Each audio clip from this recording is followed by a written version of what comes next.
Assalamualaikum warahmatullahi wabarakatuh. Perkenalkan, nama saya Elsa Mariani dari kelas A dengan NPM 21215334. Di sini saya akan mempresentasikan jawaban ulangan tengah semester mata kuliah Landasan Pendidikan. Langsung saja ke soal nomor 1, yaitu menurut Anda, apa fungsi dari mata kuliah Landasan Pendidikan? Jelaskan menurut pemahaman dan bahasa Anda sendiri. Nah, sebelum menginjak ke fungsinya, landasan pendidikan adalah salah satu hal penting untuk memajukan kesejahteraan sebuah negara. Hakikatnya, mendapatkan pendidikan yang layak adalah hak semua orang, tak kenal apapun latar belakangnya. Nah, fungsi mata kuliah landasan pendidikan sendiri menurut saya yaitu sebuah wadah atau awal mulanya calon seorang pendidik agar memahami pijakan atau tolak ukur pendidik dalam melakukan praktik pendidikan baik yang bersifat formal maupun non-formal. Kemudian nomor 2 yaitu jelaskan apa hubungan hakikat manusia dengan pendidikan. Manusia adalah makhluk ciptaan Tuhan yang paling sempurna, yang memiliki kemampuan intelektual dan daya nalar sehingga manusia mampu berpikir, berbuat, dan bertindak untuk membuat perubahan dengan maksud pengembangan sebagai manusia yang utuh. Manusia berpikir secara dinamis. Berbagai aspek hakikat manusia pada dasarnya adalah potensi yang harus diwujudkan setiap orang. Oleh sebab itu, bahwa berbagai aspek hakikat manusia merupakan sosok manusia ideal, merupakan manusia yang dicita-citakan atau yang menjadi tujuan. Sosok manusia ideal tersebut melainkan harus diupayakan untuk diwujudkan. Kemudian, dalam kaitannya dengan perkembangan individu, manusia dapat tumbuh dan berkembang melalui suatu proses alami menuju kedewasaan, baik itu yang bersifat jasmani maupun yang bersifat rohani. Oleh karena itu, manusia membutuhkan pendidikan demi mendapatkan perkembangan yang optimal sebagai manusia.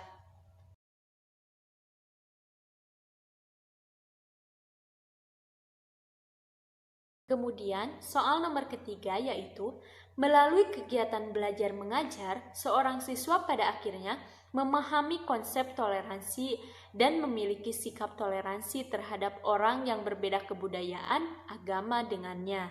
Dalam kaitannya dengan hal ini, menurut Anda, hal apa yang bisa dilakukan seorang pendidik untuk dapat memberikan pemahaman tentang konsep toleransi pada peserta didik?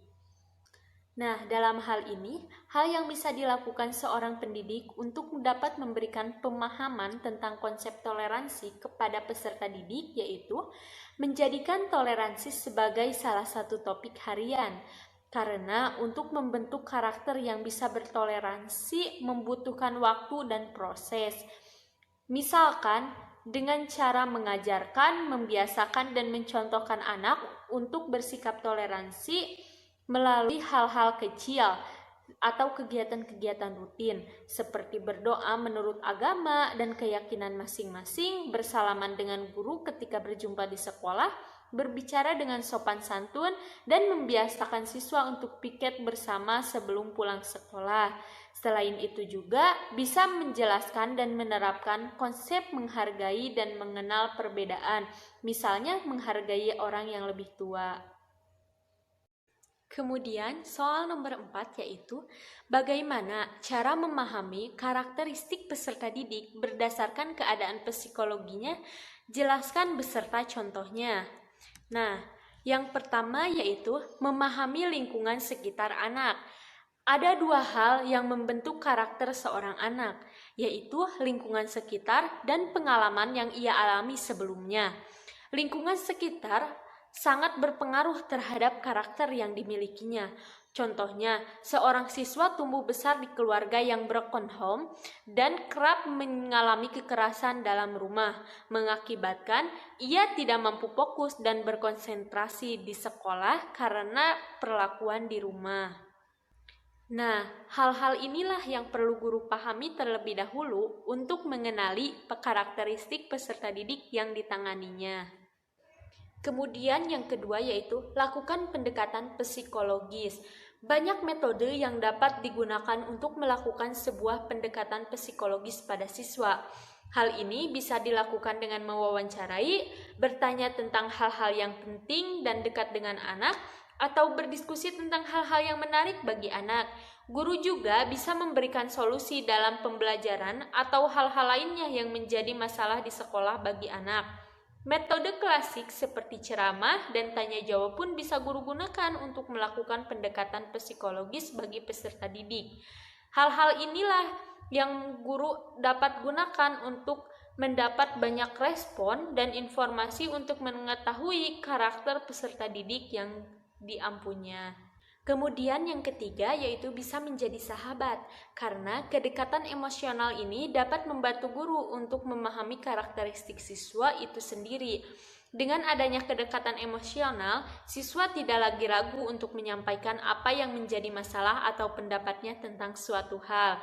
Oleh karena itu, diperlukan inisiatif guru untuk lebih dekat dan menjadi sahabat dari sang murid supaya lebih mengenali karakter dan perilaku dari siswanya. Kemudian yaitu memasuki dunia mereka. Nah, memasuki dunia para siswa adalah hal yang selanjutnya dapat dilakukan untuk memahami karakter peserta didik. Guru lebih baik menerapkan pola jemput bola dengan mengobservasi sendiri apa yang menjadi minat dan bakat para murid dengan terjun langsung ke aktivitas yang disenangi murid itu sendiri. Cobalah untuk bergabung bersama para siswa ketika sedang bermain, menyanyi, dan aktivitas lain yang disukai oleh para siswa. Dengan begitu, guru akan paham lebih jelas bagaimana minat dan bakat dari masing-masing peserta didik. Interaksi sosial yang terjadi pun dapat memberikan gambaran yang jelas tentang karakteristik masing-masing siswa. Kemudian soal nomor 5 atau soal nomor terakhir. Pancasila merupakan landasan filosofis dari negara Indonesia. Jelaskan implikasi landasan filosofis Pancasila terhadap pendidikan di Indonesia.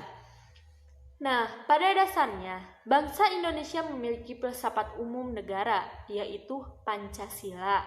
Sebagai filsafat negara, Pancasila menjadi jiwa bangsa Indonesia, menjadi semangat berkarya pada segala bidang dan mewarnai segala segi kehidupan bangsa. Pancasila adalah dasar negara Republik Indonesia.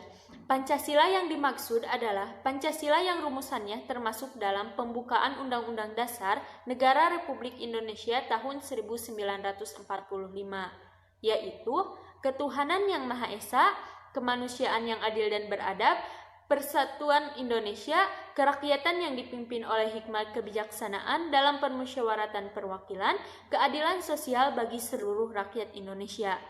Karena Pancasila adalah dasar negara, implikasinya maka Pancasila juga adalah dasar pendidikan nasional. Sejalan dengan ini, Pasal 2 Undang-Undang Republik Indonesia Nomor 20 Tahun 2003 tentang Sistem Pendidikan Nasional menyatakan bahwa pendidikan nasional adalah pendidikan yang berdasarkan Pancasila dan Undang-Undang Dasar Negara Republik Indonesia tahun 1945. Kemudian yaitu implikasi filosofis Pancasila terhadap pendidikan. Nah, yang pertama yaitu tujuan pendidikan. Pendidikan bertujuan untuk berkembangnya potensi peserta didik agar menjadi manusia yang beriman dan bertakwa kepada Tuhan Yang Maha Esa, berakhlak mulia, sehat, berilmu, cakap, kreatif, mandiri, dan menjadi warga negara yang demokratis serta bertanggung jawab. Kemudian yang kedua yaitu kurikulum. Nah, isi pendidikan hendaknya memperhatikan 1.